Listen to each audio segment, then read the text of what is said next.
Hola, ¿qué tal? Sean bienvenidos a esta edición de Acción 10 en la mañana. Con mucho gusto les saludamos Jocelyn Medrano, Jimmy Romero, Zayla Aguilar y Odili Vargas junto a todo el equipo.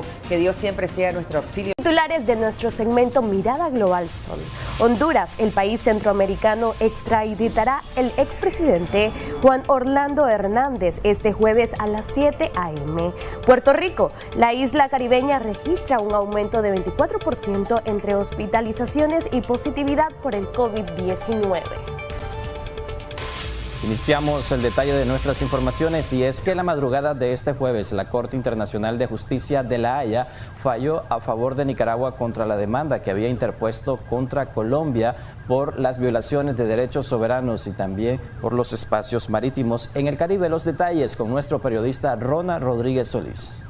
La Corte Internacional de Justicia de La Haya falló a favor de Nicaragua al considerar que Colombia ha violado los derechos soberanos de nuestro país, interfiriendo con actividades de pesca en aguas pinoleras. Por 10 votos contra 5, los jueces de la Corte Internacional de Justicia consideraron que Colombia ha violado los derechos soberanos y jurisdiccionales de Nicaragua, y por 9 votos contra 6 señalaron que Colombia debe cesar inmediatamente esa conducta. Esta decisión se da por cuenta de una demanda interpuesta por Nicaragua en noviembre del 2013, en la que el país argumentó que Colombia no dio aplicación al fallo del 19 de noviembre del 2012, mismo en el que Colombia perdió 75.000 kilómetros de mar territorial. Nicaragua sostuvo durante las audiencias ante el principal órgano judicial de las Naciones Unidas que Colombia violó la soberanía por cuenta de las operaciones de la Armada Nacional en el Mar Caribe. En Acción 10, Ronald Rodríguez Solís.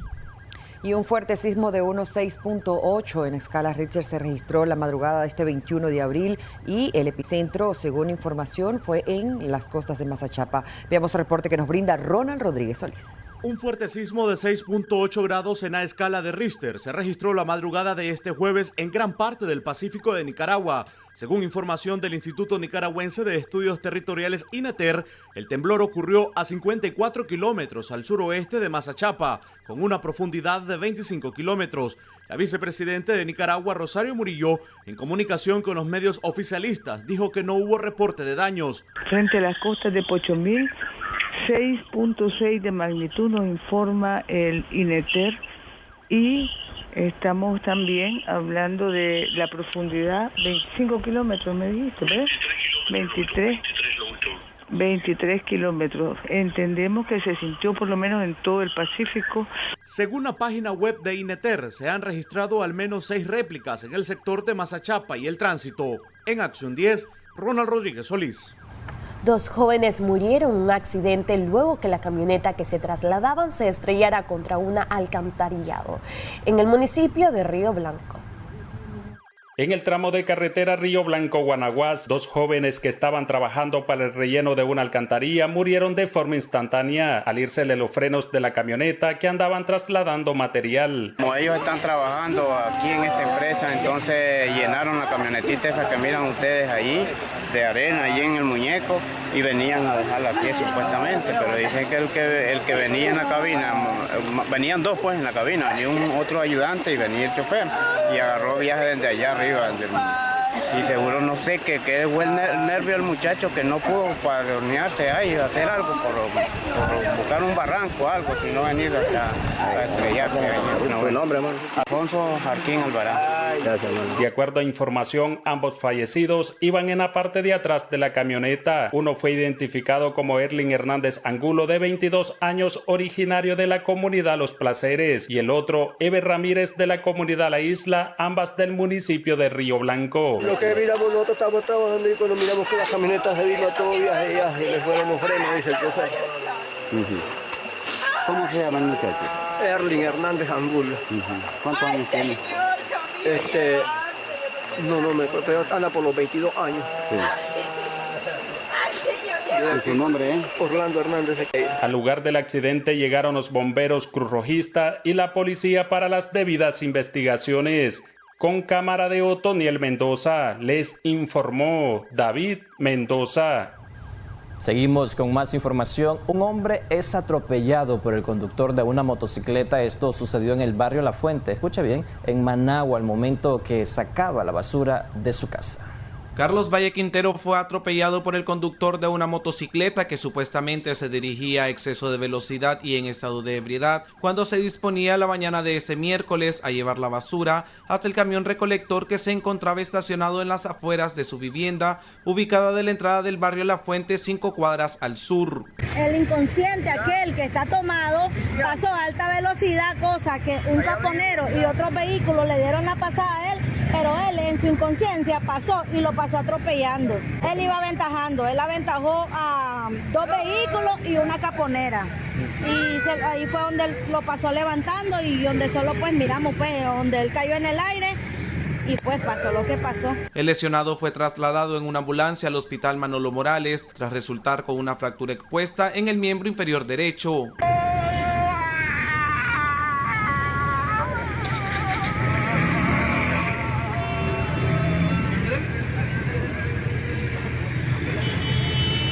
Para Acción 10, Kevin Arrieta. Tremendo susto se llevó una señora de San Rafael del Sur cuando un camión impactó contra su vivienda. Afortunadamente no hubo víctimas humanas y solo daños materiales. Tremendo susto se llevó la señora Mirna Gutiérrez, residente frente a la estación de bomberos de San Rafael del Sur, cuando un camión cisterna que transporta agua impactó contra su vivienda. Yo pensé que era un accidente, pero cuando miro, me gritan ahí, si es tu casa. Miro la pipa casi adentro de la casa. Pero gracias a Dios no había nadie aquí a la orilla. No, solo estaba don Jorge Estrada que se acababa de ir, logró cruzar. Si no, lo hubiera desbaratado el pobre señor. Gracias a Dios no hubieron víctimas humanas. No, solo fue el susto. El conductor del camión dijo que todo fue accidental. El conductor del camión. Sí. ¿Qué es lo que pasó? Percance vial. ¿Le fallaron los frenos? No, estaba diciéndole al muchacho que se echara para adelante para cargar. ¿Usted iba a cargar? Sí, se me fueron los frenos. Se me fueron el cambio, me lo tiró. Pero gracias a Dios no hubo víctimas humanas. Gracias a Dios. ¿Solo daño material? Sí, solo un pequeño daño, pero usted sabe que hay que reportarlo. La vivienda resultó con serios daños y su dueña espera que se la reparen. Espero que me reparen mi casa. La Policía de Tránsito se presentó a realizar las respectivas investigaciones. Les informó en Acción 10, Eric Hurtado Urbina. Una mujer que ingería licor con su pareja terminó al fondo de un cauce natural después de haber discutido con el hombre.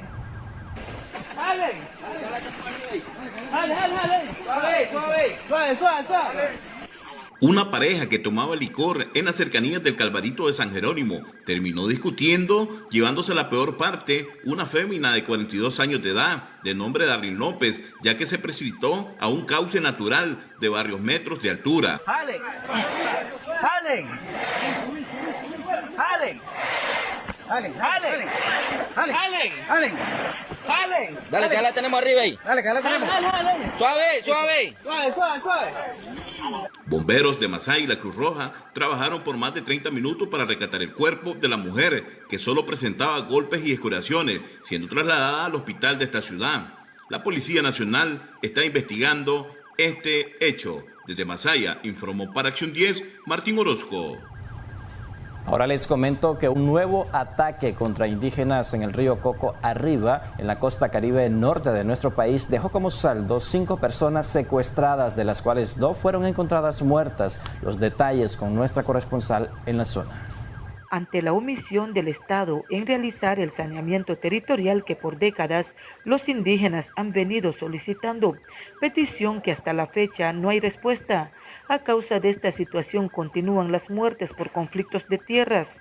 Este pasado martes fueron encontrados los cuerpos sin vida de una pareja de colonos, quienes fueron identificados como Ismael Urbina y Ana, ambos padres de una niña de 8 meses de edad, mismos que fueron mutilados atados de pies y manos. Según nuestra fuente en el sector, un grupo de indígenas armados llegaron a atacar a la comunidad de Huaylasca del territorio de Lilamni, Río Coco Arriba, municipio de Huaspán de la costa Caribe Norte, entre los que se reportan al menos 3 muertos en el lugar.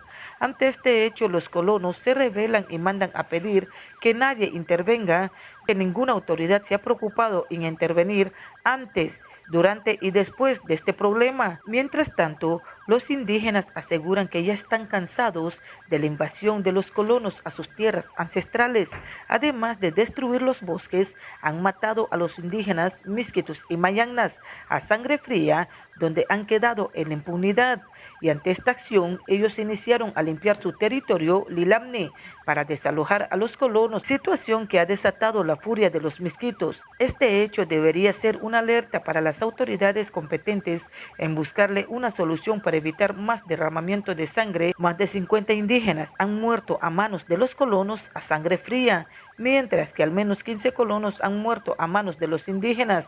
Las tierras indígenas es la manzana de la discordia, aunque la ley 28 y la ley 445 indica que las tierras indígenas no se venden ni se compran, pero al no cumplir ha desatado una guerra entre indígenas y colonos en estos momentos. Desde la ciudad de Bilbo y Puerto Cabezas les informó para Acción 10, Georgina Vargas. Una familia perdió su vivienda tras un incendio ocurrido en el barrio San Mateo de Bluefields. Heise Zamora con los detalles. En horas de la tarde de este miércoles 20 de abril, se reportó un incendio que acabó con una vivienda ubicada en el barrio San Mateo de Bluefields. Mi hermana, pues nosotros tenemos nuestro propio negocito que nosotros vendemos tortilla de harina, pues de afuera del tramito que ahí vendemos. Ella se mantiene más, allá pasan el día, todo el día allá, ella no se mantiene mucho en la casa. Por eso en ella cuando pasó eso y ellas no estaban aquí, estaban allá afuera, en el tramito. Ahí. Sí, un niño ¿No se encontraban en la casa al momento? No, gracias a Dios que no, mis niños no estaban ahí. La vivienda, ocupada por una familia de 4, entre ellos 2 menores, fue consumida por las llamas. Pobladores que se ubican en la zona iniciaron una labor de apoyo con baldes de agua para sofocar las llamas. Sin embargo, el fuego se propagó por toda la vivienda hecha de madera, afectando todo lo que estaba en el interior. Pues gracias a Dios los vecinos aquí toditos lo que le tocaron el corazón, lo apoyaron todito, nadie le dio la espalda, aquí todito le dieron las manos. Hasta ahora se desconocen las causas del siniestro. Afortunadamente solo se registraron pérdidas materiales. No, ella estaba alquilando allí. Pues no había nadie ahí, solo único el muchachito, el otro y los jovencitos, y él estaba buscando como para bañarse, para irse en el trabajo. Y él pues parece que estaban bañando en el baño. Sí, y la cosa que pasó, cuando pasaron eso, yo solo único escuché con el grito cuando salimos y ya estaba pues con la llamería que ya estaba encendida. En el incidente, una fémina resultó con quemaduras leves. A pesar de la dificultad en el acceso a la vivienda, bomberos y Cruz Roja asistieron para unirse a la labor de los vecinos para evitar una desgracia mayor. Desde Bluefields, este es un reporte de Heise Zamora para Acción 10. La revista Forbes publica gráfica de países centroamericanos en donde los consumidores compran el combustible más caro y el más barato. Los detalles de este comparativo con Jimmy Romero. Ante las constantes quejas de los consumidores a nivel internacional por los altos precios de los carburantes, la prestigiosa revista Forbes, de origen estadounidense, publicó un gráfico comparativo explicando el valor que tienen que pagar por cada litro de combustible para poder rellenar sus vehículos en Centroamérica. El precio más alto del litro de gasolina regular lo lidera el vecino país del sur, Costa Rica, donde se paga $1.38. En segundo peldaño lo ocupa Nicaragua con un valor de $1.37, mientras Guatemala está en tercer lugar con $1.30, estando entre las más caras. Sin embargo, las naciones con menor costo para asumir el combustible regular es Honduras, donde cuesta $1.28, seguido de Panamá con $1.21 y por último en El Salvador cuesta $1.13. Desde el pasado 24 de febrero que inició Rusia con su conflicto bélico en Ucrania,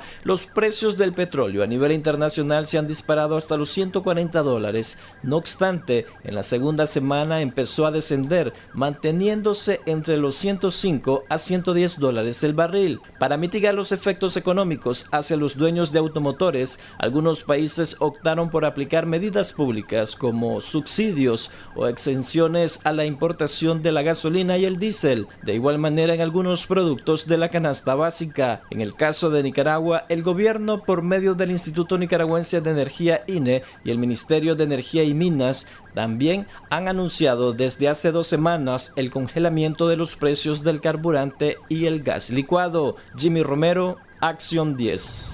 Bueno, seguimos hablando de temas económicos. Nicaragua quedó excluida de la cuota de reasignación de azúcar cruda que requiere Estados Unidos como parte del acuerdo de la Organización Mundial de Comercio. Y sobre el tema surgen varias interrogantes. Una de ellas es si esta es una decisión política o económica de la administración de Joe Biden hacia nuestro país. Los detalles a continuación. El Comité Nacional de Productores de Azúcar, CNPA, no descartó que la exclusión de Nicaragua en la redistribución de 200.000 toneladas métricas de azúcar cruda que otorga Estados Unidos a 40 países productores y suscriptores de la Organización Mundial del Comercio, OMC, forme parte de una presión política de Joe Biden hacia la administración Ortega Murillo, como consecuencia de los acontecimientos ocurridos desde 2018. Indudablemente que tiene que ver con los temas políticos que afectan a Nicaragua, pues las relaciones entre Nicaragua y Estados Unidos no están en sus mejores niveles, pues hemos visto grandes problemas pues, políticos entre Nicaragua y Estados Unidos, y seguramente eso está ocasionando de que no nos estén dando beneficios adicionales de los que están comprometidos en la Organización Mundial de Comercio. La importación que hace el país norteamericano durante el año fiscal asciende a 1.300.000 toneladas métricas del endulzante. De esa cifra se le asignan a Nicaragua el 1.98%, es decir, el país exporta 22.000 toneladas, las que están aseguradas, pero el faltante que no cumplieron los otros países, la industria hubiese podido vender alrededor de 5.000 toneladas más a Estados Unidos. Mario Amador, sin embargo, aclaró que la decisión no afecta lo acordado en el DR-CAFTA. Dos acuerdos totalmente separados, a pesar de que ambos están inscritos en la Organización Mundial de Comercio. Pues los acuerdos comerciales que un país firma con otro país se inscriben en la Organización Mundial de Comercio, en la OMC. Pero esa cuota de la OMC que llamamos con Estados Unidos es una cuota resultante de la ronda de Uruguay, en la que los Estados Unidos asignó contingentes arancelarios para ciertos países que tenían intenciones de exportar o que habían tenido una experiencia exportadora previa con Estados Unidos. Solo en 2 ocasiones, los ingenios azucareros de Nicaragua se han visto afectados por esta decisión de Estados Unidos. A nivel de Centroamérica somos el único país excluido en la reasignación azucarera. Jimmy Romero, Acción 10. Y con esta información de carácter económico hacemos una pausa comercial. Ya regresamos con más de Acción 10 en la mañana. En la mañana. Continuamos con más noticias en Acción 10 en la mañana. Según la Organización Panamericana de la Salud, Nicaragua ha logrado un gran porcentaje en la cobertura de inmunizaciones contra el coronavirus, aumentando un 18% en el primer trimestre de este año. La Organización Panamericana de la Salud informó este miércoles que en Nicaragua se ha logrado inmunizar contra el coronavirus al 65.6% de la población con el esquema completo de los inoculantes. El organismo detalla que el Ministerio de Salud aumentó en un 18% la cobertura de vacunación durante el primer trimestre de este año y que se espera que en el mes de junio lleguen al país más de 600.000 dosis de la vacuna estadounidense Pfizer. Por la pregunta. Nicaragua ya ha recibido vacuna por el mecanismo COVAX y también la vacuna que el gobierno ha adquirido por el fondo rotatorio, alrededor de 1.200.000 dosis de vacuna. El próximo envío de COVAX que está programado para Nicaragua son de alrededor de 630.000 dosis de vacuna Pfizer que van a llegar a principios del mes de junio.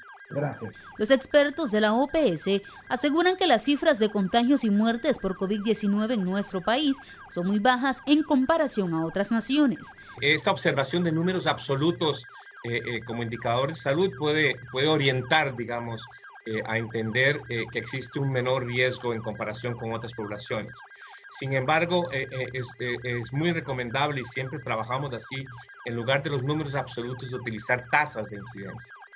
Y cuando observamos los datos de las tasas de mortalidad de COVID-19 en Nicaragua en relación con otros países, sí es posible observar a lo largo del tiempo una tasa de incidencia de casos y mortalidad muy baja en comparación con otros Estados miembros. A la fecha, el Ministerio de Salud ha reportado la muerte de 233 personas por coronavirus. María Esther Ordóñez, Acción 10. Este miércoles, oficialmente, diputados de la Asamblea Nacional cancelaron las personerías jurídicas de 25 organizaciones no gubernamentales, entre ellas la de la CPDH, organismo que ha estado documentando las violaciones de derechos humanos ocurridas en Nicaragua. Veamos. Con 74 votos a favor, la mayoría de la bancada sandinista en la Asamblea Nacional oficializó este miércoles la cancelación de 25 personerías jurídicas no gubernamentales, entre ellas la Comisión Permanente de Derechos Humanos, quien operaba en Nicaragua desde hace más de 40 años. Con esta decisión gubernamental, la nación queda sin ninguna organización independiente que defienda los derechos humanos de los nicaragüenses. Han incumplido con sus obligaciones conforme las leyes que regulan a los organismos sin fines de lucro, Ley 147, Ley 977 y su reglamento, así como la Ley 1040. No registrarse como agentes extranjeros siendo sujetos obligados porque recibían donaciones del exterior al no reportar lo siguiente. 1. Estado financiero conforme al periodo fiscal, con desgloses detallados de los ingresos, egresos, balanzas de comprobación, detalle de donaciones, origen, proveniencia y beneficiario final. Entre las afectadas se encuentran también cámaras empresariales como la Red de Mujeres Empresarias de Nicaragua, REN, la Asociación Nicaragüense de Ingenieros y Arquitectos, ANIA, la Fundación CODEN y la Asociación para el Desarrollo de Solentiname, entre otras. Legisladores argumentaron que algunas de estas ONGs ya estaban registradas como cámaras empresariales y tenían a la par fundaciones que no recibían fondos. En estas organismos, en estas instituciones, en estas asociaciones, hay algunas que tienen actividad comercial, que tienen personalidad jurídica dada por el organismo que le corresponde ver los aspectos comerciales, mercantiles, como es el caso del MIFIC. Particularmente el ejemplo es la Asociación de Ingenieros y Arquitectos, que tiene personalidad jurídica como cámara empresarial y está inscrita en el MIFIC. Desde el año 2018 a la fecha, el Ministerio de Gobernación, en conjunto con la Asamblea Nacional, han ilegalizado ya 160 organizaciones, fundaciones y asociaciones. A la mayoría se les acusa de mal manejo de sus finanzas y por estar acéfalas sus juntas directivas. Jimmy Romero, Acción 10. El especialista en Derecho Noel Alonso Cano analiza la situación jurídica de la cancelación de personería jurídica a más de 100 ONGs del país.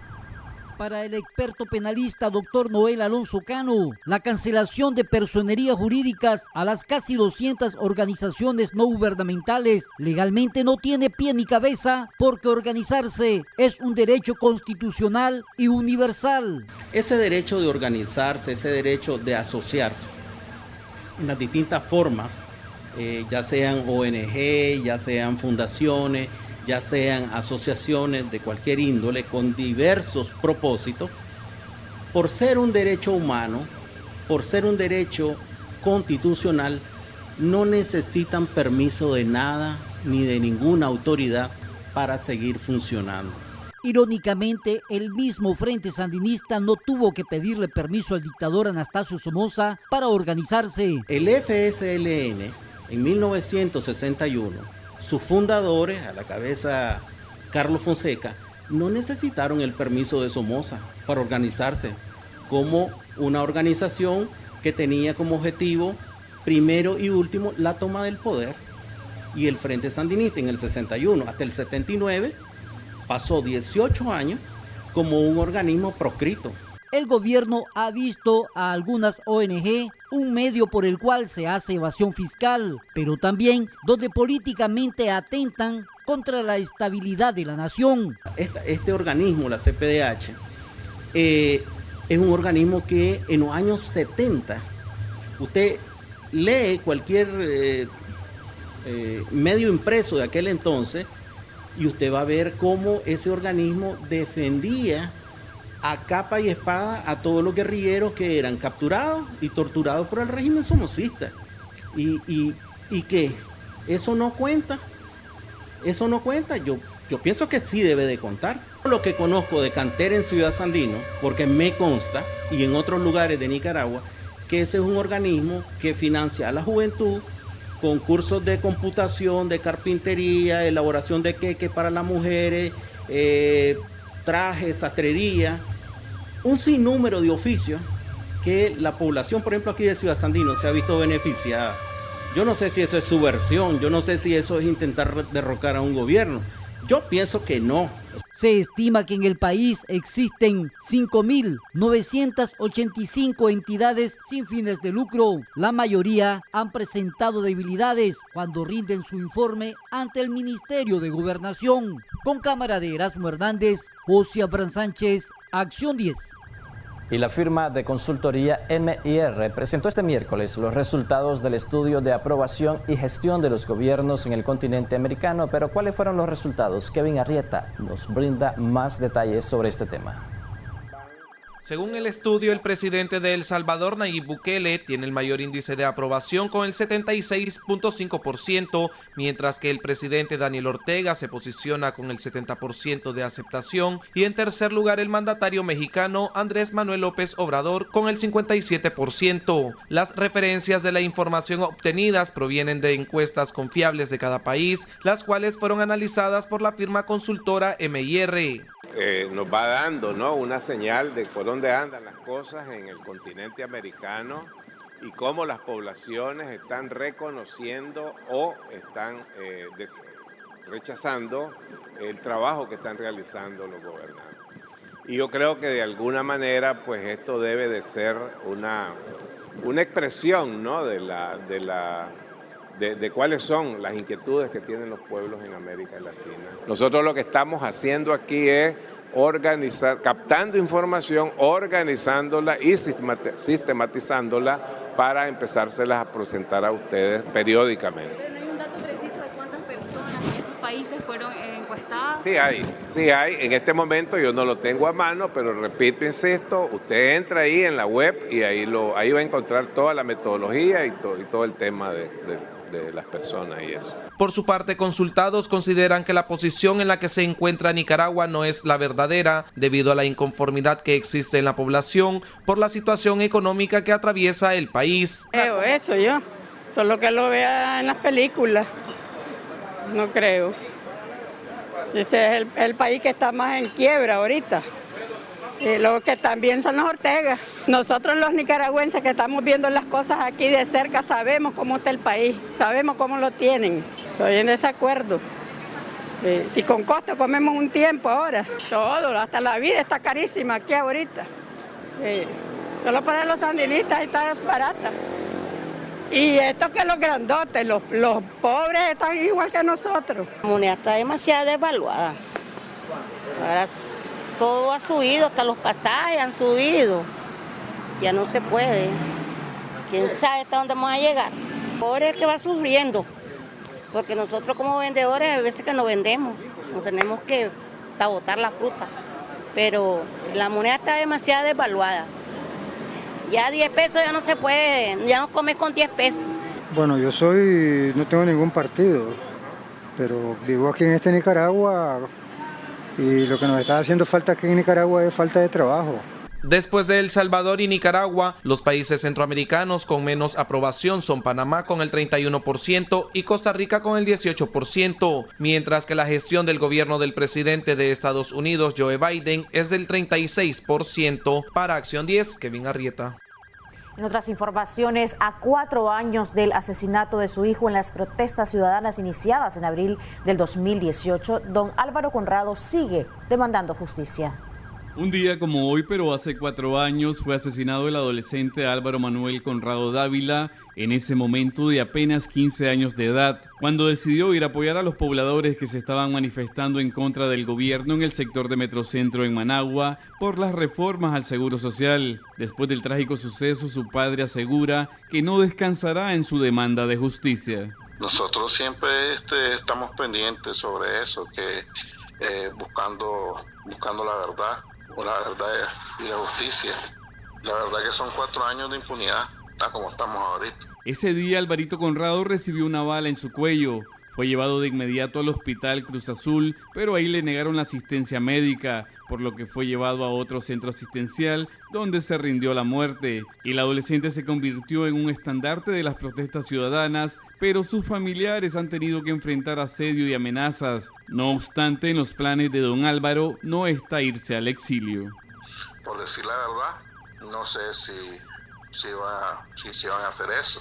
Yo, si vos me preguntas qué le pasó a mi hijo, yo simplemente yo digo lo que sé, las pruebas que tengo, que me lo mataron, que recibió un disparo en su cuello, que no lo atendieron en el hospital Cruz Azul. Entonces, todo eso es verdad, no estoy diciendo mentiras. Este 8 de abril, Alvarito cumpliría 19 años, pero su vida fue truncada en el contexto de la crisis social y política que atraviesa Nicaragua. Él era un estudiante del Colegio Loyola, donde cursaba el 4º año de secundaria y se destacaba por su rendimiento académico, su solidaridad hacia sus compañeros y su participación en actividades deportivas y culturales. Ese 20 de abril de 2018 perdieron la vida 4 personas en el contexto de las protestas ciudadanas, según reportes periodísticos. Informó para Acción 10, Carlos Larios. Tenemos pausa comercial, en instantes más noticias. Ya regresamos con Acción 10 en la mañana. Seguimos con Acción 10 en la mañana. El preso político y exdiplomático Edgar Parrales fue llevado a audiencia de juicio en la que enfrentó una serie de irregularidades. Así lo denunció la presidenta del Centro Nicaragüense de Derechos Humanos. Veamos. La presidenta del Centro Nicaragüense de Derechos Humanos, Vilma Núñez, denunció que los operadores del sistema de justicia continúan violando los derechos civiles del exdiplomático Edgar Parrales, ya que este martes lo hicieron esperar 5 horas para poder ser llevado a los juzgados de Managua a enfrentar el inicio de la audiencia de juicio, la que estaba programada para realizarse a las 8:30 de la mañana, pero en horas de la tarde su abogado fue informado que la misma no se llevaría a cabo. A las 12:30 el abogado defensor le informó a la familia, le informó a la esposa que sin ninguna explicación, sin ningún motivo, habían pospuesto, suspendido la audiencia. Parrales fue detenido por oficiales de la policía el 22 de noviembre de 2021, cuando circulaba en los alrededores de su vivienda. Estuvo en una celda de la Dirección de Auxilio Judicial de la Policía, conocida como el Nuevo Chipote, pero ahora es mantenido bajo arresto domiciliar con custodia policial y no está enfrentando un justo proceso judicial, aseguró Núñez. La defensa técnica iba a presentar algunos testigos. Entonces, cuando pasó el nombre de 2 testigos para que comparecieran en el juicio, declararon inmediatamente esos testigos, cuando le pasó los nombres al juez, inmediatamente esos testigos empezaron a ser acosados por la policía, rodeándole sus casas y eso. Según la presidenta del CENIC, sin ningún argumento jurídico, los judiciales decidieron cambiar de juzgado la causa en contra de Parrales y se desconoce cuándo realizarán la audiencia de juicio en su contra. Agregó que la policía aún no permite que el preso político pueda ser sometido a exámenes especializados de laboratorio. Informó para Acción 10, Carlos Larios. Han sido muchas las medidas adoptadas para hacer frente a la pandemia del COVID-19 por el SARS-CoV-2, pero ¿cuándo ya vamos a dejar de usar mascarillas? En momentos en los que nos estamos exponiendo al virus, justamente. Vamos a hablar de este tema y de cómo mucha gente tiene la esperanza de que puedan tener fin algunas medidas, esto porque en algunos países como España ya se están quitando o se está dando a conocer que no es obligatorio el uso de mascarillas en algunos espacios y en algunas circunstancias específicas. ¿Podrá pasar esto en Latinoamérica y por ende en Centroamérica y Nicaragua? Vamos a ver a continuación una nota de Saila Aguilar donde conversó con algunos ciudadanos nicaragüenses y nos dice qué piensan al respecto. Adelante. El tema de la pandemia del COVID-19 ha disminuido considerablemente en las agendas de dirigentes y medios de comunicación a nivel internacional. Ciertamente, en las últimas semanas algunos países como España han decretado que el uso de mascarillas en espacios exteriores e interiores ya no es obligatorio. En nuestro país, el último informe que dio el Ministerio de Salud señala que hubo una muerte a causa del COVID-19 por semana. Es decir, que 49 personas dieron positivo al coronavirus y 40 de ellas ya están fuera de peligro. Por otro lado, la vicepresidenta Rosario Murillo informó que 1.100.000 personas ya están vacunadas en Nicaragua. Esa es una de las razones del por qué la población ha bajado la guardia ante la pandemia de esta enfermedad. Esto fue lo que dijeron algunos nicaragüenses. Sí, bueno, por el momento ahorita no, porque por lo que me voy ahogando del calor. ¿Y por qué ha disminuido su uso? Pues más que todo por el calor, más que por lo que la mascarilla al momento de ponérmela, esto se me queda pegado por el momento del sudor. Sí, más bien. Sí uso. ¿Y por qué ha disminuido este uso de la mascarilla? Porque ya lo que es la bacteria de la enfermedad ya se ha alejado, porque en un principio estuvimos con mascarilla bastante, hoy en día muy poco, pero la vacuna ha venido a disminuir esa enfermedad que hay, porque la vacuna nos ha ayudado. Rolando en la mochila, como que siento que ya no es necesario, pues, para mí, porque ya no veo mucho riesgo de contagiarme con el COVID, pero sí sé que hay en el virus, pues, en el país. La estoy usando, lo que pasa es que ahorita se me olvidó en la casa, ahorita voy a comprar una parada, porque usted sabe que tenemos que prevenirnos por todo eso. Pues ya ha disminuido, por la misma prevención de que la gente ha tomado. No se mira ya como antes, pues que estaba fuerte, no, ya ha disminuido bastante. Las altas tasas de vacunación en el mundo son algunas de las razones del por qué han permitido no usar mascarilla definidamente en algunas ciudades. ¿Pero es realmente conveniente? ¿Y cómo procederá el país ante esta nueva etapa del COVID-19? Es en debates y soluciones donde se profundiza este tema. Saily Aguilar, Acción 10.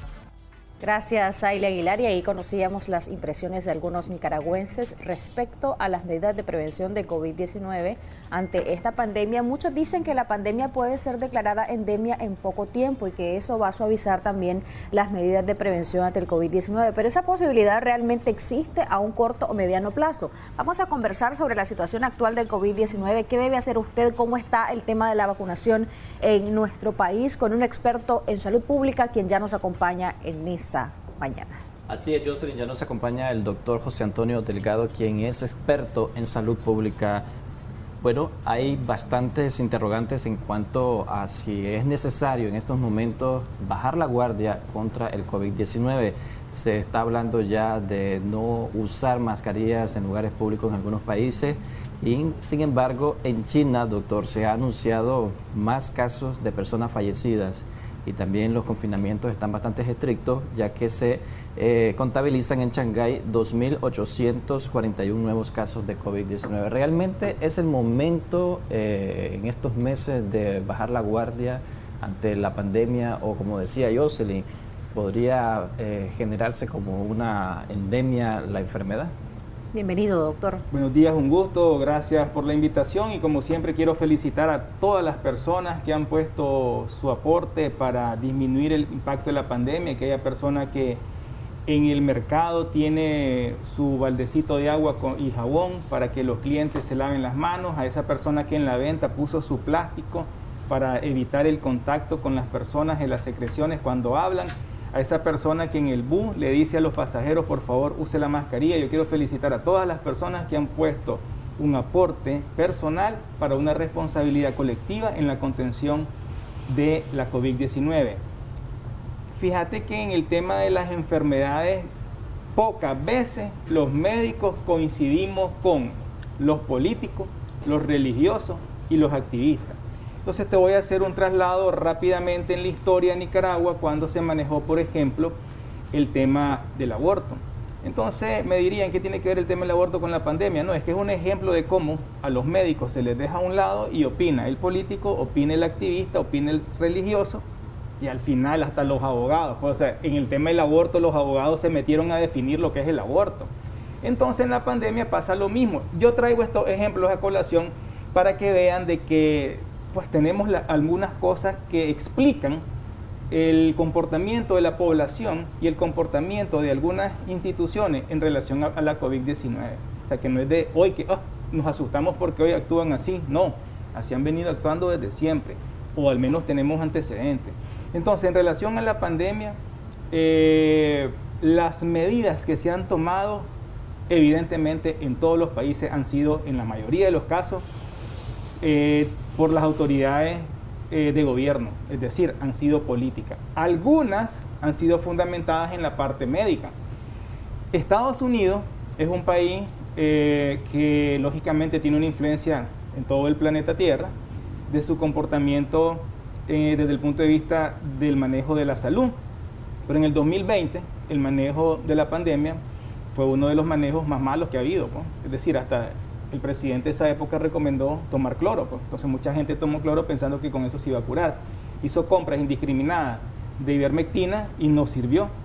Hizo compras indiscriminadas de cloroquina y tampoco sirvió. Entonces no me asusta, ¿verdad?, que un país de este tipo haga una medida así, sabiendo que en este momento la variante Omicron tiene una subvariante mucho más contagiosa, pero que debido a un comportamiento epidemiológico, que lo vamos a comentar, el impacto, el daño en la salud es menos. Sin embargo, en el mundo existe SARS-CoV-2, existe variante Delta, existe, que es la más peligrosa, que puede provocar la muerte, existe la variante Omicron, la alfa, la beta y la gamma, que son las variantes de importancia o de relevancia que ha determinado la Organización Mundial de la Salud. Estados Unidos, de los 2 años de pandemia, ha estado en 1 año y medio en el primer lugar del país con más casos de contagio y más casos de fallecidos.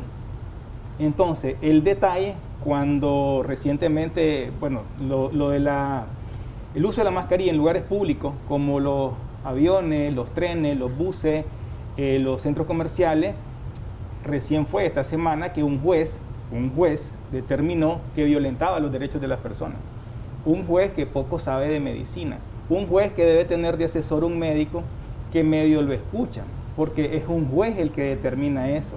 Entonces la decisión no es médica, la decisión es jurídica. Entonces cuando la decisión es jurídica, choca con la recomendación médica. Eso es como que, bueno, yo promueva que la gente camine para que baje la obesidad y venga un juez y diga, no pueden caminar mucho en la calle porque es peligroso, entonces no se puede correr en la calle. Entonces una decisión administrativa que esté en contra de la parte médica. Pero hay países, por ejemplo, en el caso de España, que donde en lugares específicos no están haciendo ya el uso de la mascarilla. ¿Esto es una decisión adecuada, tomando en cuenta, porque mucha gente dice, pero si es que ya hay vacunación, ya a la mayoría de gente le dio, y entonces dicen en algunos espacios, en algunos momentos, no es indispensable el uso de la mascarilla? Ahora comparemos estas medidas con lo que está pasando en nuestro país. En nuestro país durante la Semana Mayor vimos cientos de personas recreándose y evidentemente pues en el mar y en las piscinas no estaban haciendo el uso de la mascarilla. ¿Qué tanto podría esto generar un problema de situación de salud en estas personas que se han expuesto al virus? Bueno, España también es un mal referente, ¿verdad? España es un mal referente en cuanto a las medidas que ha tomado, y yo, además de la información que puedo recabar a través de las diferentes páginas de la OMS, la OPS, el CDC de Estados Unidos, tengo familiares allá que de primera mano me dicen cómo ha sido el comportamiento. Entonces España en el año 2020 fue famoso por la cantidad de fallecidos que tuvo, y fue un impacto que a nivel global sorprendió porque el manejo no fue el adecuado. La gente, el médico, me decía una colega de ustedes, una periodista, los médicos son regañones, solo viven regañando. Haga ejercicio, coma saludable, no se come ese nacatamal todos los viernes, que se lo comen porque la abuelita les enseñó a comer nacatamal, y si no comen nacatamal entonces traicionan a su abuelita, entonces tienen que comer nacatamal con café porque fue lo que le enseñó su mamá. Y cuando el médico le dice no lo haga porque su colesterol está alto y usted no hace ejercicio y pesa 200 libras, entonces se sienten regañados. Entonces la pandemia ha sido manejada políticamente en casi todo el mundo, ¿no? Entonces algunos han acertado. España pues no acertó mucho en el 2020. Estos dos países que mencioné que como estrategia de manejo de la pandemia pues no son un buen referente, basado en las cifras que uno mira de las instituciones que han registrado los casos, llevan un conteo más específico de los casos de COVID-19, de la vacunación, de las complicaciones, de los fallecidos por sexo, por edad, por región. Entonces, cuando eso lo tiene un Estado, puede maniobrar y hacer algunas medidas como las que estamos viendo. El detalle es que cuando comparamos con Nicaragua, no se puede comparar, porque aquí nunca tuvimos una restricción. Yo por eso aquí felicito a las personas que usan mascarilla cuando salen de su casa, porque aquí no hay ninguna restricción más que la individual.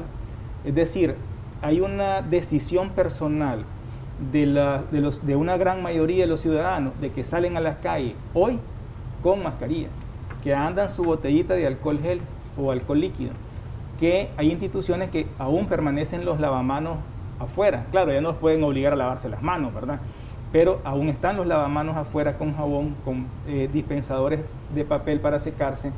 Todavía hay gente en el mercado que tiene su pantalla de plástico al menos. Es decir, todo eso ha sido voluntario. ¿Cómo se explica estas medidas en otros países del abandono del uso de la mascarilla en lugares públicos? Por una razón médica sencilla. Como el virus se transmite a través de las gotas de saliva, entonces en el ambiente externo la gota de saliva permanece menos tiempo, se seca la gota de saliva y el virus queda inactivado, entonces no se va a poder transmitir. Eso lo he explicado en otras ocasiones y lo vuelvo a explicar. Aquí yo estoy en un lugar cerrado, no ventilado, porque el aire acondicionado circula en el mismo lugar. Pero si aquí hay 3 personas, yo me puedo quitar la mascarilla, ¿verdad? Pero si en este lugar hay 40 personas, todos debemos dar mascarilla. Entonces, el mismo ejemplo lo paso a la calle. Yo puedo ir al balneario, puedo ir a una piscina, y si en la piscina hay solo 5 o 6 personas, perfecto, lógicamente voy a andar sin mascarilla. Si yo voy a la playa y hay 100 personas en una extensión territorial, no sé, de 1 kilómetro en las playas de Pochomil, perfectamente puedo estar sin mascarilla. Pero si hay 1000 personas en una calle, en una procesión, que además es una actividad no esencial, ¿verdad? Aunque se molesten los amigos religiosos porque creen que vengo aquí a, no sé, pues hablar mal de los religiosos, pero la religión es una actividad no esencial del ser humano, porque es una decisión personal, ¿verdad? Lo que pasa es que hay mucha gente que me ve ahí en casa y dice, no, pues usted tiene que ser religioso, hasta me mandan versículos de la Biblia y todo donde me explican por qué yo debo ser religioso. Y esa es una decisión personal, por lo tanto se convierte en algo no esencial. Entonces, cuando yo expongo en un territorio abierto, como la calle, un montón de personas, miles de personas, que no van a mantener la distancia, puedo tener el riesgo de el alto contagio de SARS-CoV-2, de Omicron, la subvariante de Omicron, y la transmisión de esta enfermedad. Mayor número de personas, conglomerado de personas, incrementa el contagio. La movilización de personas incrementa la diseminación. Ahora hay que entender algo, la pandemia vino a enseñarnos cosas, y si usted no quiere aprender, o sea, si vos que estás ahí en casa no quieres aprender después de 2 años de pandemia, pues yo espero que otro virus no venga tan letal para enseñarte que tenés que ser más saludable, que tenés que comer bien, que tenés que hacer ejercicio, porque si mañana yo vengo diciendo que la Organización Mundial de la Salud declara que ya terminó la pandemia, el uso de la mascarilla nos debe quedar como costumbre en ciertos lugares. Es decir, en la ciudad de León, yo que soy de León, en este momento, abril, los meses de marzo, abril, hay mucho polvo, hay mucho calor, entonces yo debería usar una mascarilla para evitar estar respirando partículas de polvo. Probablemente mascarillas de tela un poco humedecidas para evitar estar respirando esas partículas de polvo. Igual la gente que vive en Chinandega. Es decir, hoy se acaba la pandemia, yo mañana voy al mercado oriental donde hay un conglomerado de personas, entonces yo me voy con mi mascarilla quirúrgica porque más de alguna persona va a andar gripe común, influenza o COVID-19 que se va a quedar con nosotros. Doctor, tenemos bastantes comentarios. Queremos agradecer a la gente que está comentando nuestra transmisión en Facebook. Nos encuentra como Canal 10 Nicaragua. Buenos días, nos dice Gloria Orozco. Tengo 60 años y soy enferma crónica. Hace 5 meses me puse el primer refuerzo de Sputnik Light. ¿Es necesario ponerme el segundo refuerzo? Y podría ser AstraZeneca. Con esas preguntas, y debo confesarlo públicamente, yo ya, cuando me mandan mensajes a mi número de WhatsApp o por Messenger ya no las estoy contestando, porque, se lo voy a contestar, sí, pero ¿por qué no la estoy contestando? Porque a 2 años de la pandemia y 1 año de la vacunación, ya ese tipo de pregunta está de más, pero se la voy a contestar. ¿Y por qué está de más? Porque debemos aprender. O sea, al niño se le enseña a caminar, no le puedo estar diciendo a mi hijo de 5 años cómo va a caminar, o sea, ya debió aprender al 1 año y medio, a los 2 años, entonces usted en casa debe aprender que la pandemia, que la COVID-19 tiene ciertos manejos que los hemos repetido sin cansarnos y lo vamos a seguir haciendo. Y con respecto a la vacunación, pues hay que seguir a medios de comunicación de su confianza, a médicos de su confianza o a instituciones de su confianza para que esté al tanto. Es decir, esto pasa como dicen los religiosos, ¿verdad? Cuando se convierte una persona pecadora a la religión, le dan de tomar en líquido, ¿verdad? Le dan cosas blandas. Ya cuando crece le dan cosas sólidas. Entonces a esta altura hay que comer cosas sólidas en relación al conocimiento de la pandemia. Nicaragua tiene en este momento un nuevo esquema de vacunación que consiste en, bueno, los nombres está como, ok, pues ya no le llaman refuerzo, ¿verdad? No le llamarían cuarto refuerzo o segundo refuerzo o tercer refuerzo dependiendo de la vacuna, sino que un nuevo esquema de vacunación. Y como me dijo un equipo del Ministerio de Salud que llegó donde yo trabajo a vacunar, doctor, me dice, estamos vacunando nuevamente de cero. Es decir, si usted, su última vacuna fue hace 3 meses o 4 y no se puso su refuerzo, ya lo perdió. Pero lo perdí, digamos, teóricamente. Y me dice el muchacho, hoy se tendría que aplicar primera dosis de su esquema de vacunación nuevo. Algo me parece bien, porque si me decís primera dosis, quiere decir que hay una segunda. Sí, me dice, usted se va a poner primera dosis hoy y las brigadas del Ministerio de Salud están recomendando que al mes la segunda dosis. Yo recomendaría los 2 meses por la siguiente estrategia. Si es AstraZeneca, por ejemplo, o si es Sputnik Light, se pone la vacuna hoy y se la pone la otra en 2 meses, que no pasa nada si se la pone en 2 meses. Es decir, no pasa nada en relación a la creación de anticuerpos. Pero cuando usted se pone, estamos en abril, se pone en abril la primera dosis, mayo, junio se pone la segunda dosis. Entonces, cuando usted se pone la segunda dosis en junio, julio, agosto, septiembre, octubre, noviembre y diciembre, usted hasta diciembre va a estar más o menos protegido si se vacunó y desarrolló defensas contra la COVID-19. Entonces, a mí me parece genial este nuevo esquema de vacunación del Ministerio de Salud porque me está ofertando 2 vacunas. Entonces, al ofertar 2 vacunas, entonces yo estoy más protegido este año. Por eso es que yo prolongo 1 mes la segunda dosis. No es la recomendación mía, ¿verdad? La recomendación del MINSA es al mes.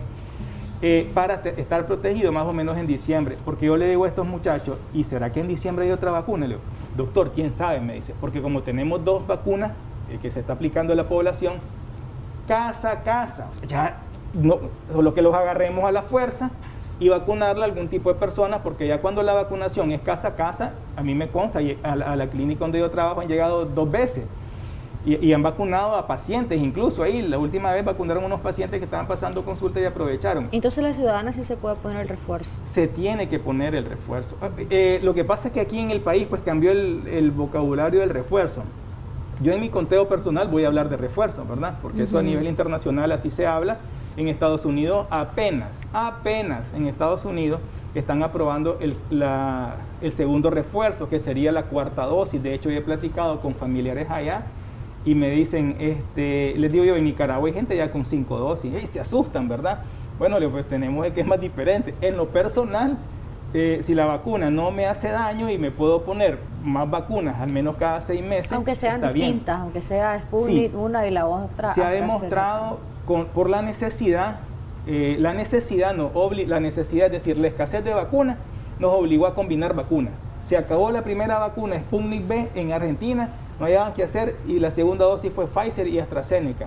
Y entonces descubrieron que se generan más anticuerpos y que no hay una reacción, digamos, en contra de la salud de las personas, o las reacciones adversas no se incrementan. Entonces, la combinación de vacunas puede permitir un incremento aceptable de los anticuerpos y no hay por qué tener temor. Doctor, a su criterio, ¿se ha empezado a relajar las medidas de bioseguridad por parte de la población? Se lo pregunto porque yo se decía pues, que en Semana Santa muchas personas o familias salieron a realizar sus actividades en estos días feriados. El gobierno informó que al menos 5 millones de personas se estuvieron movilizando en diferentes balnearios, centros recreativos, playas y por supuesto haciendo turismo. Algunos se observaban sin mascarilla. ¿Realmente esto significa que ya las medidas no se están tomando en cuenta? ¿O qué pasa? En lo ¿Podría personal, haber, doctor, y me uno a la pregunta ahí, me podría haber consecuencias como rebrotes y este tipo de cosas? Ojalá que no, ¿verdad? Pero ¿qué posibilidad existe? Ciertamente el índice de posibilidad es menor que antes por el tema de la vacunación. En lo personal, para mí la población nicaragüense, una parte, porque como les digo, hay una parte de la población que se monta el bus con mascarilla, el conductor del bus que le dice, no se monta si usted no se pone su mascarilla. Entonces, esas personas hay que maximizarlas. Es cierto que en la nota salía gente sin mascarilla, pero también hay gente que usa mascarilla, y esa es la que da un buen ejemplo en este contexto. En lo personal, en lo que yo he visto, después de junio, julio del año 2020, la gente relajó sus medidas. Dijo, ya se murieron. A mí me lo dijo gente religiosa. Se murieron los que se tenían que morir, se enfermaron los que se tenían que enfermar. La vida sigue, vos sos un estresado, estás psicoseado con la pandemia y nosotros tenemos que seguir viviendo. Y hubo gente que abrió sus reuniones religiosas, aglomeró gente y el 2021 dijo la verdad. Hubo otro impacto fuerte con una variante Delta que provocó daño y la gente lo puede recordar. Vos que estás en casa, seguramente tenés un familiar o un conocido fallecido o en mayo del 2020 o en septiembre del 2021. Claro, cuando se incrementa la vacunación y la exposición, que esa es otra cosa que nosotros, sería genial saber, yo aquí voy a hacer un cálculo definitivamente refutable por cualquier persona, pero yo podría decir así, pues, irresponsablemente, que más del 90% de la población de Nicaragua ha estado expuesta al virus, en los que se enfermaron y se dieron cuenta. Los que se enfermaron y se dieron cuenta porque les hicieron una prueba de COVID-19, salió positiva. Los que se enfermaron y sospecharon porque no se hicieron prueba. Los que se enfermaron y fueron asintomáticos. Y las personas vacunadas, todo ese conglomerado de personas, pues yo creo que andaríamos por el 90% de personas nicaragüenses con exposición al virus.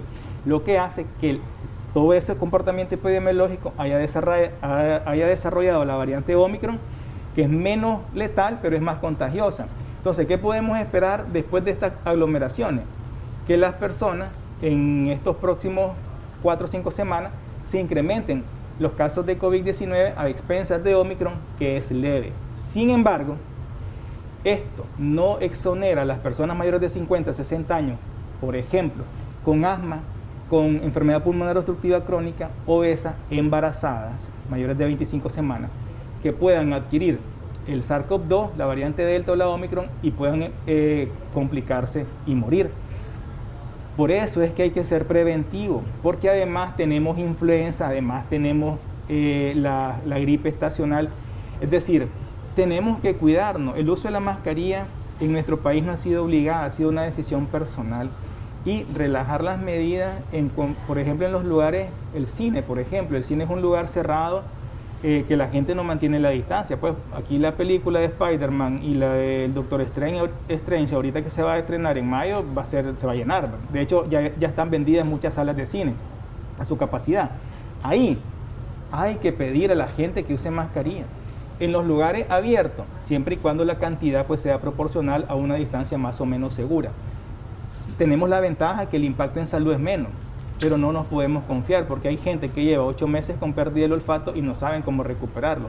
Hay mujeres jóvenes, así como Jocelyn, que han perdido el cabello y lo están perdiendo porque les dio COVID y no saben cómo recuperar porque ni el plasma rico en plaquetas de 4ª generación con ozono les puede funcionar para eso. Entonces, ¿cómo me va a dar a mí la COVID-19? No sé. Entonces, como yo no sé, prefiero cuidarme y es el mensaje que yo le mando a la población. Hay personas que quedan, doctor, con secuelas de su fuerza motriz, no pueden caminar bien, quedan parcialmente inválidos, luego van por un proceso largo de recuperación, de rehabilitación y aún así las secuelas persisten. Así que me uno a su comentario, no sabemos cómo nos va a dar la COVID-19. Pero también me gustaría que aclarara esta parte, doctor. Muchos dicen que puede ser declarada una endemia y que puede pasar algo similar a la influenza H1N1, que ya después pues, estuvo bajo control y, por ejemplo, en el caso de nuestro país se dio la vacunación en grupos de edad específicos. ¿Podría pasar lo mismo con COVID-19 o no se puede comparar una cosa con la otra realmente? En términos epidemiológicos va a pasar lo mismo. El problema es que no les puedo decir en qué momento. Yo creo que estamos más cerca de que se declare una endemia y que influenza, por ejemplo, la gente ya ni siquiera sabe que existe, pues. Pero hay vacunación contra la influenza porque el gobierno...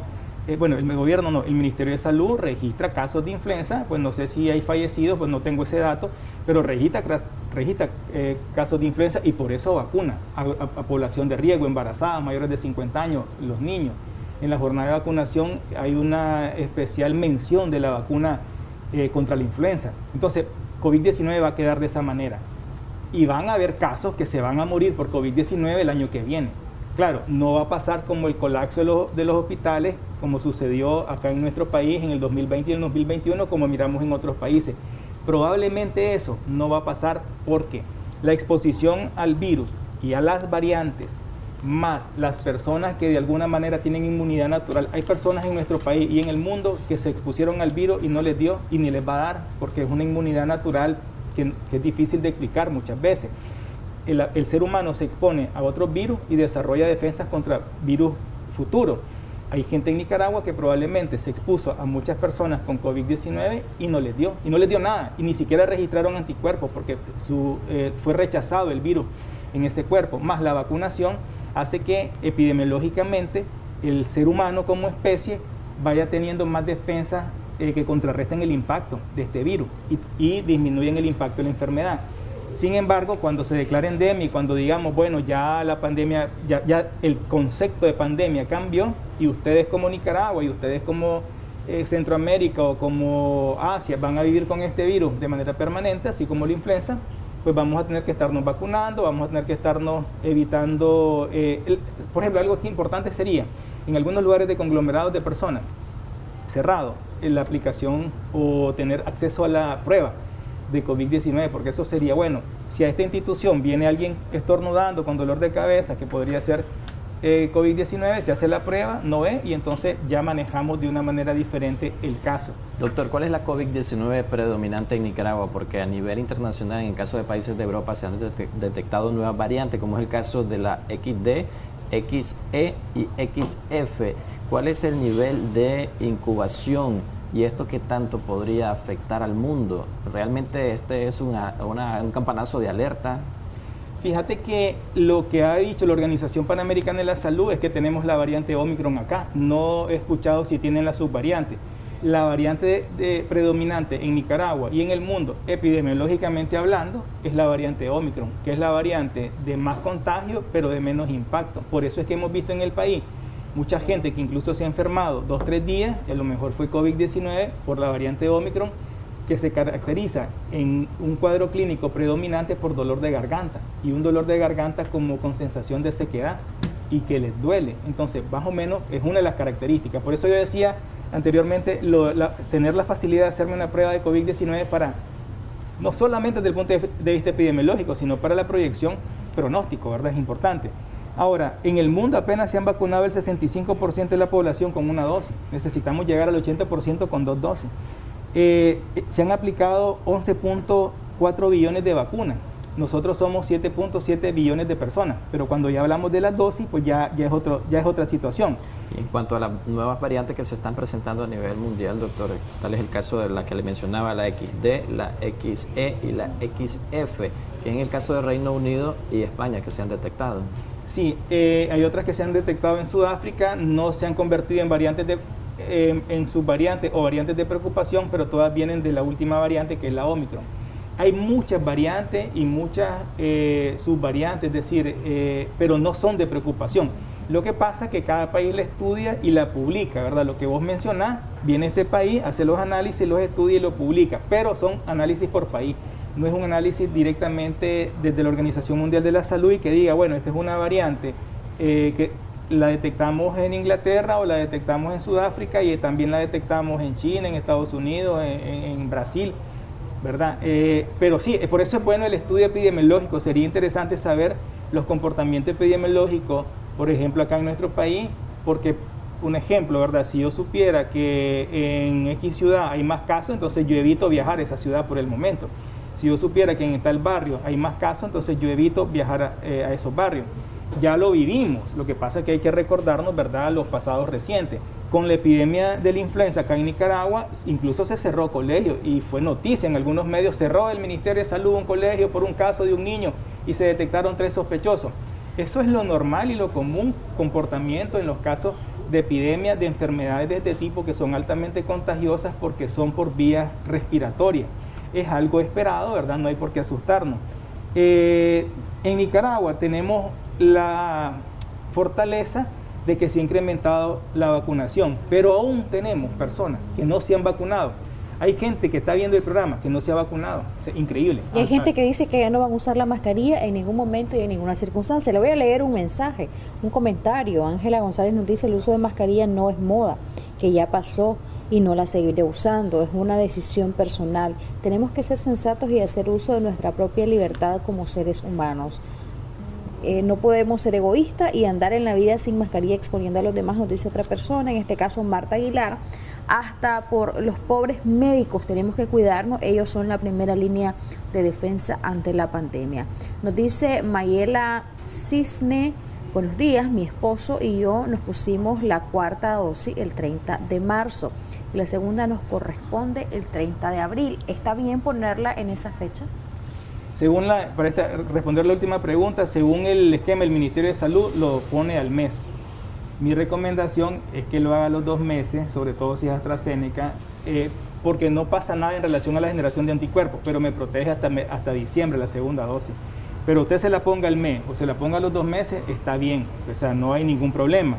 Yo es una recomendación para tratar de generar una mayor cobertura al final del año, porque ya se sabe que en 5 o 6 meses las vacunas, basadas en los estudios de Pfizer, Moderna y la Johnson & Johnson, que bajan a los 5 meses y las que son única dosis bajan a los 2 meses. Por eso en este momento en el país se pone Sputnik Light hoy y Sputnik Light en 1 mes o 2 meses. Entonces haciendo como un esquema nuevo de vacunación, debe vacunarse. Yo estoy de acuerdo, el libre albedrío, o sea, el libre albedrío es bíblico. Entonces, como yo creo en esa parte en alguna zona de la religión, cada quien tiene derecho a elegir. Yo veo un montón de gente obesa, alcohólica, que toman licor, que fuman, que se drogan, que no hacen ejercicio, que son sedentarios, y es su decisión. Luego, el paciente con diabetes, hipertensión de 10 años con complicaciones que le amputan los dedos, el pie, la pierna y parte del muslo, sufre las consecuencias de su libre albedrío. Toda aquella persona que decide tomar una decisión individual basado en el libre albedrío bíblico o basado en su derecho, que como ciudadano lo tiene, debe asumir las consecuencias de los riesgos que asumen su salud cuando, por ejemplo, deciden usar mascarilla en ningún momento.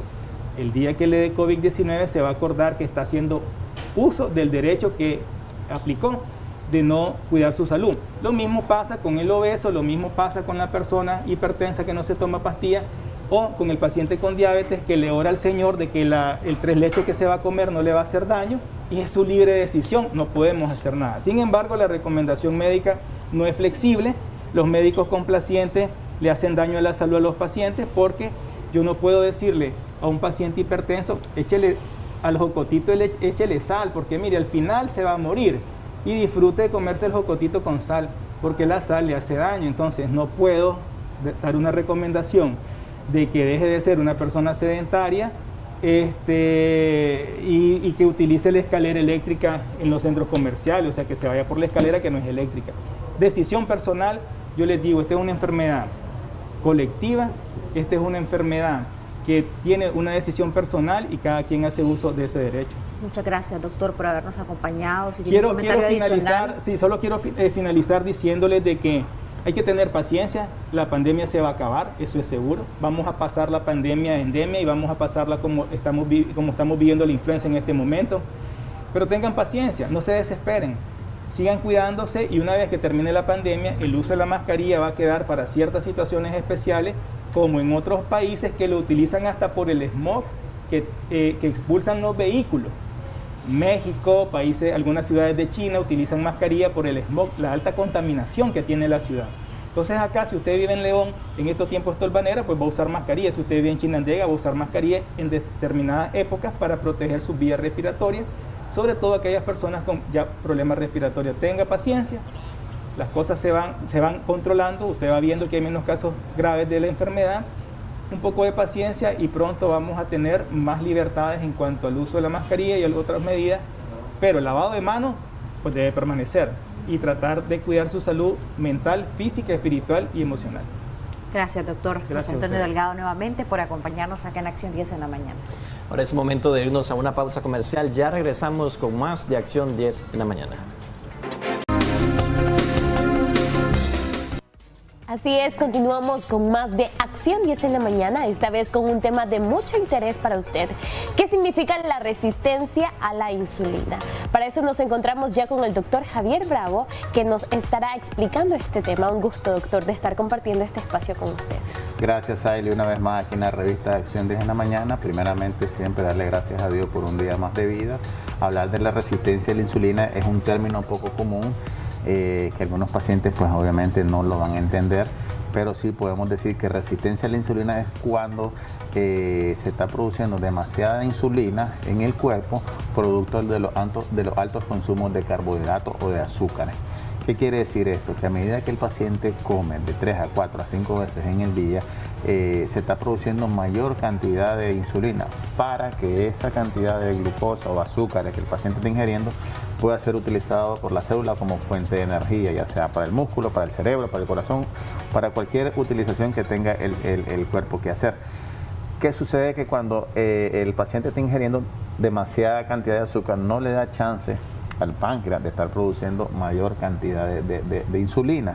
Entonces eso hace que haga un efecto negativo a nivel de la célula, provocando que el nivel de azúcar se mantenga un poco más elevado. Entonces, y esta cantidad de azúcar que podemos obtener en sangre coge otra ruta metabólica, haciendo aumentando lo que es la producción de grasas.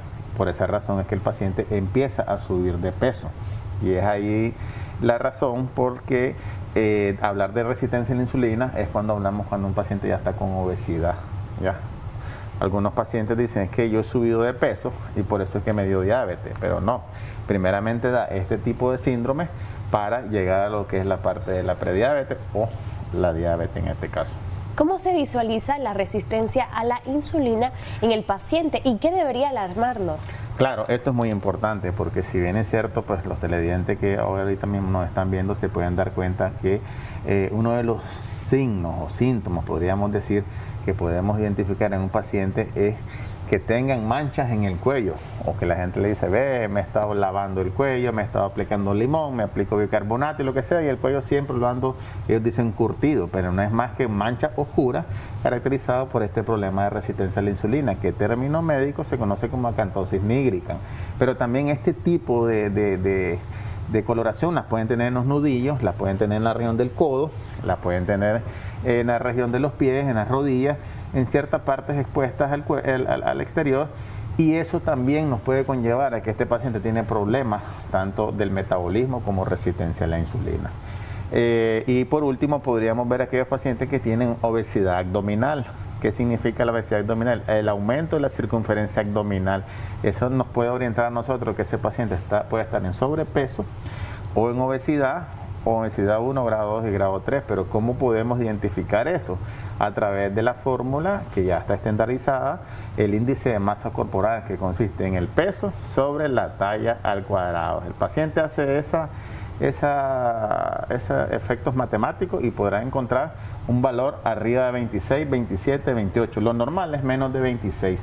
Si aparece 30, 35, entonces este paciente está en obesidad. Y si sacamos un rango, digamos en un universo, en un sector, podríamos determinar que la mayoría está siempre arriba de 26, 27, 28. Entonces toda esa población a un periodo de 5 a 10 años van a padecer de diabetes.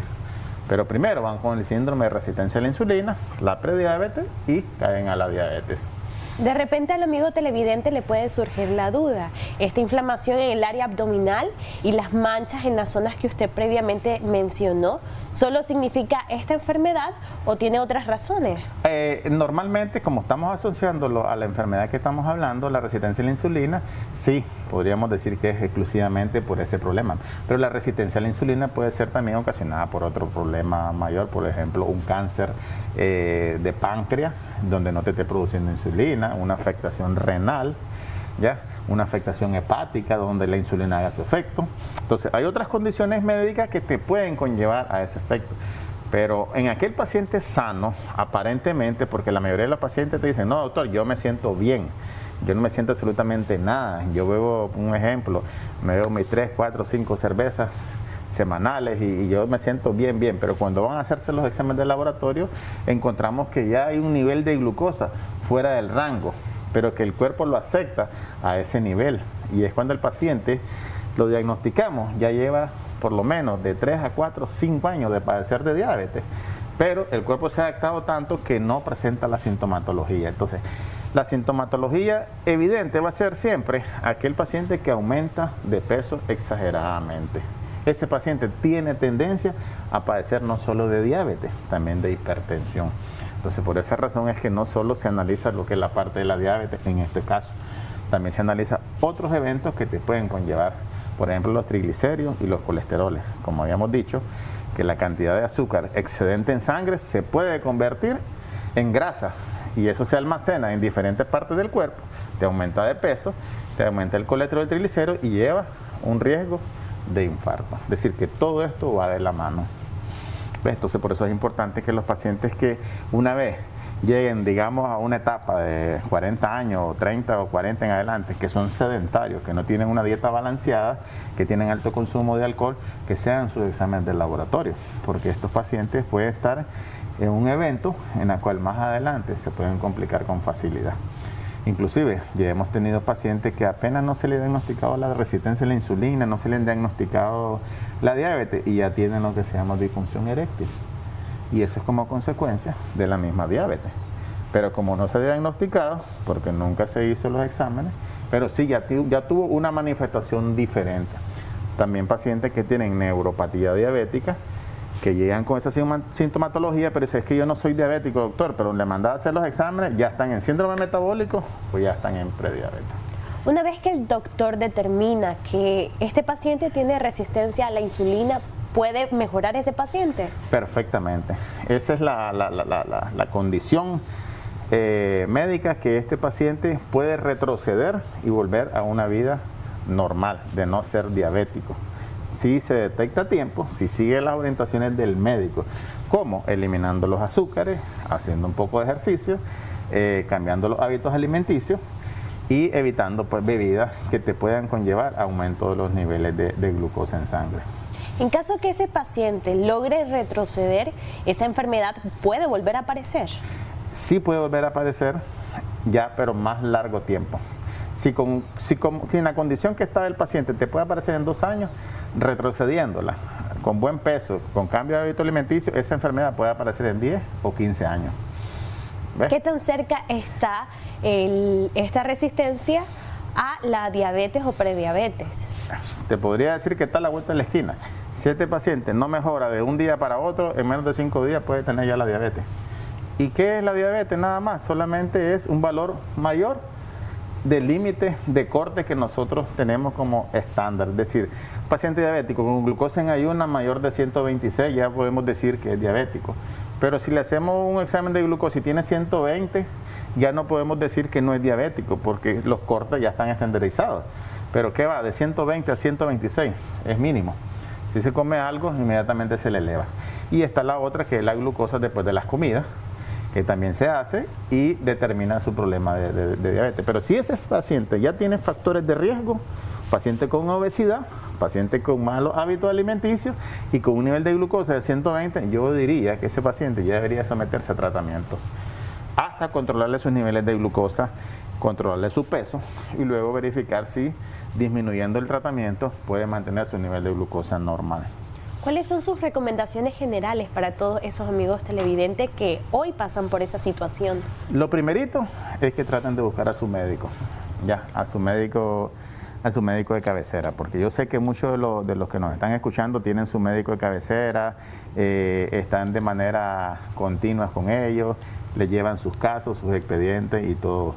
Lo segundo, si no tienen médicos, pues traten de ir a un laboratorio o consultarle a alguien, hacerse sus exámenes de laboratorio. Lo más común, su glucosa en ayuna o su glucosa después de las comidas, su perfil de lípidos, su ácido úrico y otros tipos de exámenes que te puedan conllevar a un diagnóstico. Lo tercero, verificar lo sencillo que le acabamos de decir, que agarren su altura, el peso, pongan abajo la altura, lo dividen al cuadrado, lo multiplican al cuadrado, o sea, si mide 1.70 por 1.70, eso se lo dividen al peso, y si tiene mayor de 126, ese paciente está en obesidad. Ya un paciente que se diagnostica obeso ya tiene que hacer algo, cambiar los hábitos alimenticios, ya sea con un nutricionista o con el médico que lo está llevando, hacer un poco de ejercicio, por lo menos 3 veces a la semana, para que eso logre revertirse. Porque es cierto, nadie quisiera estar enfermo, pero cuando la enfermedad ataca, los gastos se aumentan, porque no solo vas a tomar un tipo de pastilla, vas a tomar 2, 3 o 4, 5 medicamentos a la vez. Y eso pueden tener efectos secundarios a la vez.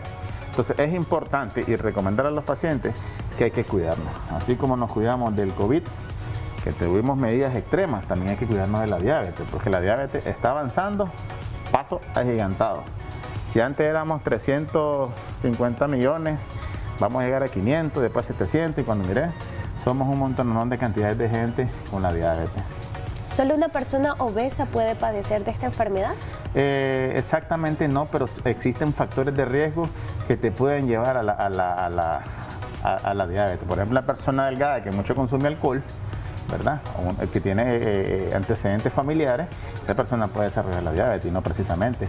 O como hay personas delgadas que andan el colesterol en 4.000, 3.000, 2.000, que tienen algo que es genético, ¿ya? Entonces también pueden padecer de diabetes. Caso contrario, pacientes que son obesos, se le diagnostica la enfermedad porque han perdido enormemente peso de 30, 40 hasta 50 libras en un mes, inexplicablemente. Entonces ya se le diagnostica la enfermedad y terminan siendo delgados, ¿ya? Por la misma enfermedad que hace que los pacientes pues, pierdan peso. En caso de que nuestro amigo televidente tenga alguna consulta hacia usted, ¿cuáles son sus números telefónicos? Bueno, el número telefónico que normalmente pues, uso es el 892-27508, 892-27508. Estoy atendiendo pues, para la mayoría de los pacientes que ya me conocen y los que no, pues en la colonia Periodista de la Plaza Julio Martínez, una cuadra arriba.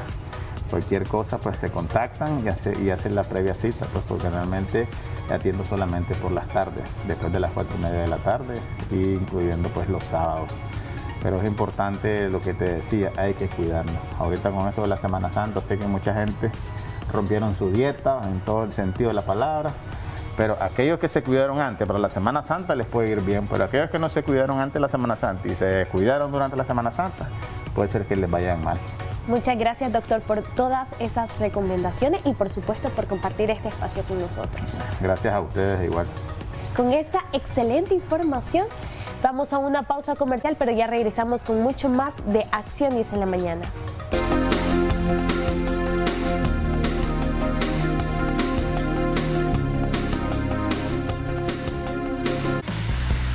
Ya regresamos con Acción 10 en la mañana. Seguimos con Acción 10 en la mañana. En Motívate está con nosotros la doctora Alba Roni. Ella es psicóloga clínica y vamos a estar conversando sobre un tema interesante, dependencia emocional. A veces, e incluso según algunos reportes, se dice que puede ser dependencia también económica, pero ¿qué tanto se puede hablar y saber y cómo diagnosticar esto? Ya la doctora nos lo dice. Bienvenida. Muchísimas gracias, Odilí. Como siempre es un placer poder compartir temas de tanto interés como este, ¿verdad? Que lo vemos con muchísima frecuencia en las relaciones de pareja. Y a veces decimos, y podemos justificar, nuestro cerebro puede decir, no, lo que pasa es que si lo dejo, no tengo quien me mantenga, o he creado una dependencia económica que es por eso, ¿verdad? Okay. Pero ojo, muchas relaciones que no precisamente son relaciones ya de matrimonio, comienzan con esa dependencia a veces hasta en el noviazgo, okay, donde la persona hasta aporta la parte económica con tal de que no la dejen. Okay. Y se da todo tipo de abuso, que la persona puede emocional, físico, económico, sexual, le permite o le da el poder a la otra persona con tal de no ser abandonados. ¿Qué elementos podemos usted también apoyarnos a nosotros y decir si esta persona o yo misma, porque a veces es difícil decir en mi caso, en mi situación, estoy pasando por una dependencia emocional, pero ¿qué elementos usted como especialista nos puede colaborar para identificar esto? Una de las cosas importantes que da origen a esto es muchas veces el miedo al abandono.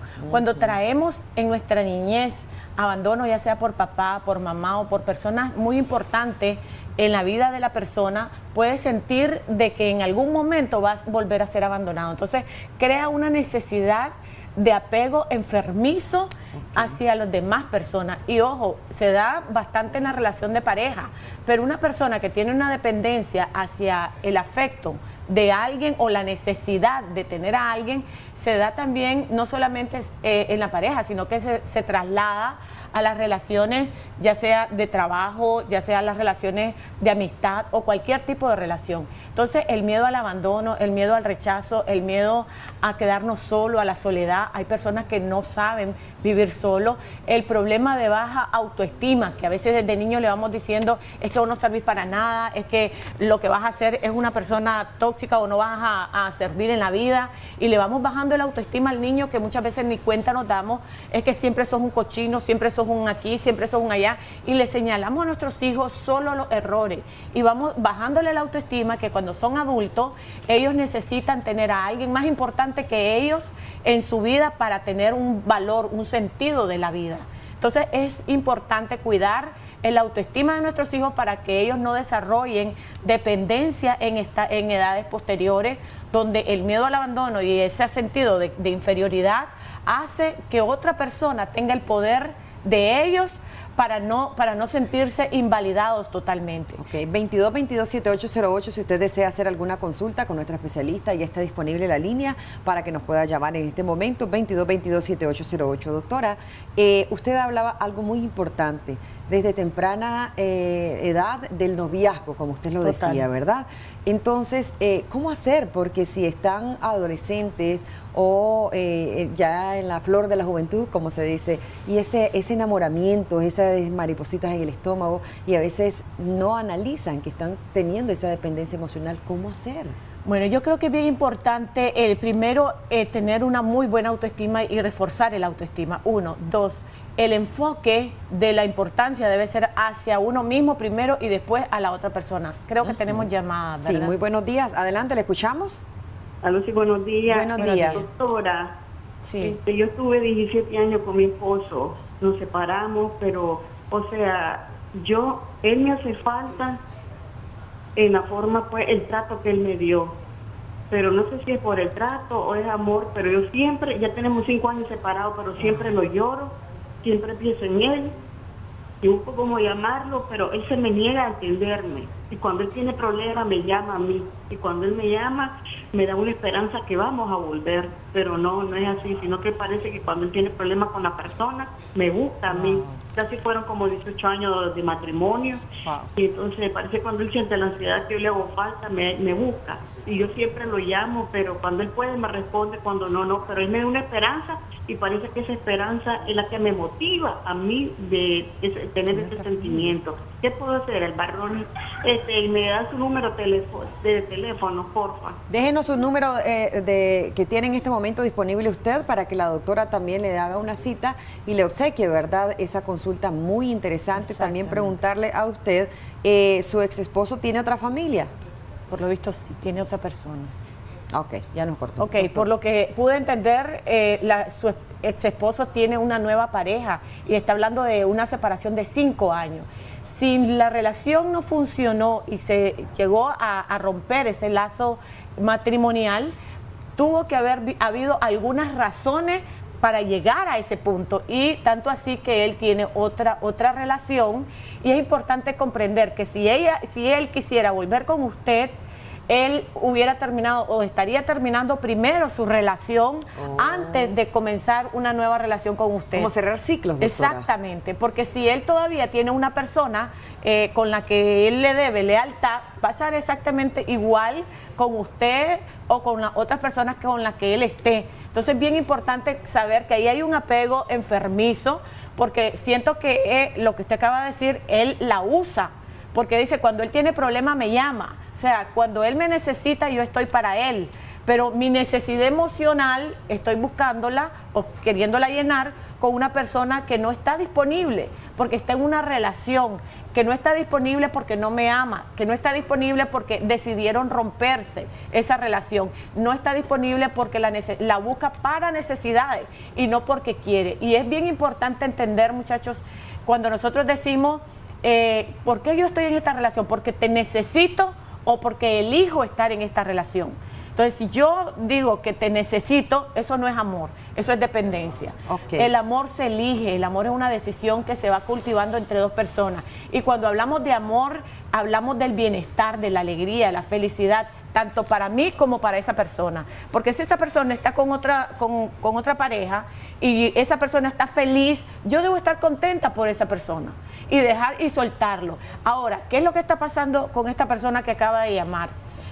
Se está abandonando ella misma. Su enfoque de prioridad está hacia él. Entonces, mientras ella no gire esa energía y ese enfoque hacia ella misma, siempre va a depender o va a buscar a quién llamar para sentirse bien. Entonces es bien importante tener mucho cuidado. Recomendaciones, doctora, para aquellas personas que nos están sintonizando en este momento y que quizás están identificando los elementos que usted nos viene a compartir. ¿Se puede salir de esa dependencia emocional? Totalmente, claro que sí. Hay que trabajar el autoestima, hay que trabajar los traumas de abandono, el miedo a estar sola, a compartir con uno mismo y hacer cosas importantes para uno mismo, comenzar a tener un balance en la vida donde podamos incluir varias cosas que nos llenen de alegría, de felicidad y no tener que poner nuestra llave de la felicidad en los bolsillos de otra persona. Aprender a tomar decisiones también funciona. Claro, decisiones, o sea, es básica, porque si uno no decide ser feliz y soltar a esa persona y soltarse de esa codependencia, nadie puede hacer lo que usted no puede hacer por usted mismo. Gracias, doctora Alba Roni. Ahí nosotros nos encontramos en las redes sociales y nosotros podemos exponer cualquier tema y la doctora Roni con muchísimo gusto lo desarrolla y también nos atiende. Gracias por habernos acompañado. Muchísimas gracias a ustedes y gracias por la invitación. Que Diosito me los bendiga. Bueno, importante, ¿verdad? Que sea Dios siempre nuestra guía y nuestros especialistas que también nos están dando eso importante información y tips. No podemos permitir que seamos objeto de ninguna persona, de nadie. Vámonos de inmediato al otro lado del estudio. Ya está preparada y feliz, contenta Xochitl, Cristina y los chicos que nos traen energía para todo el día. Adelante.